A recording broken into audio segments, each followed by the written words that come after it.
ఆరోగ్యానికి కూటమి ప్రభుత్వం అత్యంత ప్రాధాన్యతనిస్తుందని ఏపీ సీఎం చంద్రబాబు విశాఖలో స్వస్థ నారీ సశక్త్ పరివార్ అభియాన్ కార్యక్రమం నిర్వహించారు. ఈ కార్యక్రమానికి కేంద్ర ఆర్థిక మంత్రి నిర్మలా సీతారామన్, ఏపీ సీఎం చంద్రబాబు హాజరయ్యారు. రాష్ట్రంలో సంజీవని పేరుతో సరికొత్త పథకానికి శ్రీకారం చుట్టామని ఏపీ సీఎం చంద్రబాబు తెలిపారు. కార్పొరేట్ కంపెనీలకు కూడా సంజీవనితో భాగస్వామ్యం చేస్తున్నట్లు వెల్లడించారు. కొనుగోలు శక్తి పెరుగుతుందని, అలాగే వస్తువుల ధరలు తగ్గుతాయని సీఎం ఆందోళన వ్యక్తం చేశారు.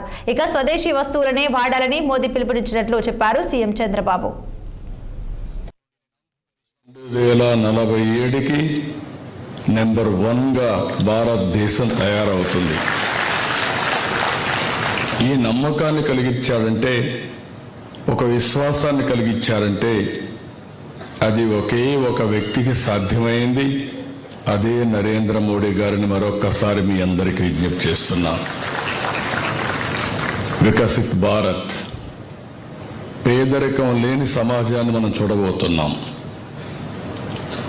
ఆయన మాట్లాడిన ప్రతి మాటలో మీరు చూస్తే పేదరిక నిర్మూలన ఏ విధంగా చేయాలనో దానికోసం ఎక్కువ ప్రాధాన్యత ఇచ్చి అనేక కార్యక్రమాలు చేశారు. ఎప్పుడు కూడా మనం అందరం గుర్తుపెట్టుకోవాల్సిన అవసరం ఉంది. ప్రజాస్వామ్యం మనం అందరం కూడా ఉన్నాం. బ్రిటిష్ వాళ్ళపైన పోరాడాం.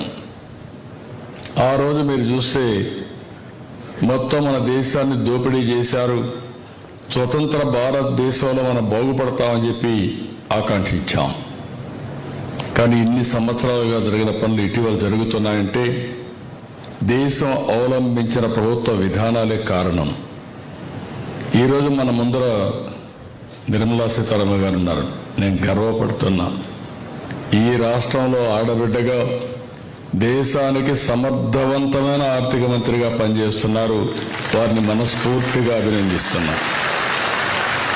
నేను కూడా ఎకనామిక్స్ స్టూడెంటే, ఆవిడ కూడా ఎకనామిక్స్ చేశారు.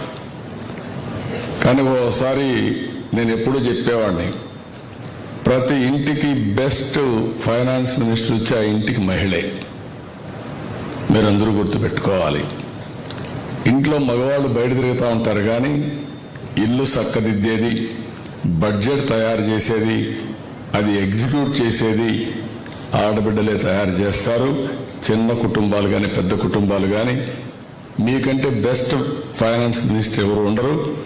అలాంటిది సీతారామన్ గారు ఈరోజు సమర్థవంతంగా, ఈరోజు మీరు ఒకసారి చూస్తే ప్రధానమంత్రి గారి నాయకత్వంలో జిఎస్టీ రిఫార్మ్స్ తీసుకొచ్చారు.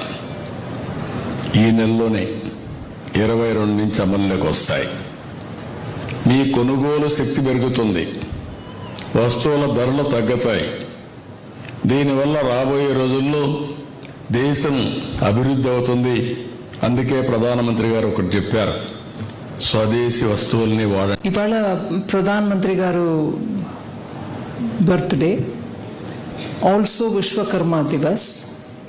ఆన్ దిస్ డే ప్రధానమంత్రి గారు ఫుల్లీ విమెన్ సెంటర్డ్ ప్రోగ్రామ్ ఒకటి లాంచ్ చేశారు. మన అందరికీ తెలుసు. మాన్య ఆనరబుల్ చీఫ్ మినిస్టర్ దాని గురించి మంచిగా ఎక్స్ప్లెయిన్ చేశారు.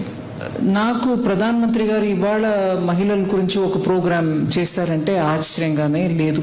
ఎందుకంటే వారు సీఎంగా ఉన్నప్పటి నుంచి మహిళలు సెంటర్డ్ పాలసీ, తను ఏం చేసినా, ఏ పాలసీ చేసినా కూడా మహిళని కేంద్రంగా పెట్టి దాని చుట్టే పాలసీ చేసేవారు అనేది నాకు ఒక పార్టీ వర్కర్గా ఆ రోజుల్లో గుజరాత్ పార్టీ విషయంలో వెళ్ళి పాల్గొన్నప్పుడు తెలియవచ్చింది. బట్ విమెన్ అంటే ఏదో ఓకే స్కీమ్లో కూడా చేర్చండి అనేది కాదు, ముందు వాళ్ళకి ఏం చేస్తున్నామో చెప్పు, అప్పుడు చూద్దాం అంటారు. అందువల్ల ఇవాళ స్వస్థ మహిళా సశక్త్ పరివార్ అనే ఒక ఇంపార్టెంట్ విమెన్స్ హెల్త్ గురించి పెద్ద స్కీమ్ లాంచ్ చేశారంటే, and that to on 75th birthday. It doesn't surprise me, but it makes me feel proud that భారత మహిళలకి ఇంత స్థానం ప్రధానమంత్రి గారు ఇచ్చారని, ఇప్పుడు కంటిన్యూ చేస్తూ వస్తున్నారని. దీన్ని మనం సదుపయోగం చేసుకొని మనం హెల్తీగా ఉండడం, మన ఫ్యామిలీస్ని హెల్తీగా పెట్టుకోవడం, కొన్ని ఈ రోజుల్లో కామన్గా ఉన్నటువంటి బ్యాడ్ హ్యాబిట్స్, డ్రగ్స్ లాంటి విషయంలో మన పిల్లలు వెళ్ళకుండా ఉండడానికి మనం ఏం చేయాలో చేసి ఆంధ్రప్రదేశ్ని స్వర్ణీం ఆంధ్రప్రదేశ్గా తయారు చేయడం, వికసిత్ భారత్గా భారతదేశాన్ని తయారు చేయడానికి ఐఎమ్ షూర్ విశాఖపట్నం